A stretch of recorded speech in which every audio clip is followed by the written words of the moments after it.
The Maverick is still in shock, disgust, and dismay at the decision by the Jamaica Anti-Doping Commission disciplinary panel to ban Jamaica and West Indies opening batsman John Campbell for the maximum 4 years, effectively ending the man's cricket career.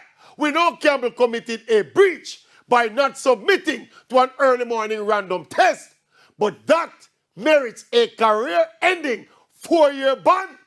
When people who actually test positive for performance-enhancing drugs locally and internationally I get 3 months and 6 months and 10 months, some of them even walk scotch-free. Something is inherently self-righteous and cruel about this ruling.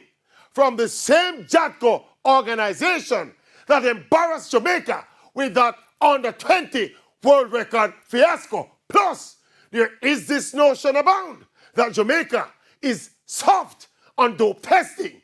So with the under-20 embarrassment still looming and the need to counter the narrative that Jamaica is soft on testing, John Campbell was just in the wrong place at the wrong time and is being made an example of.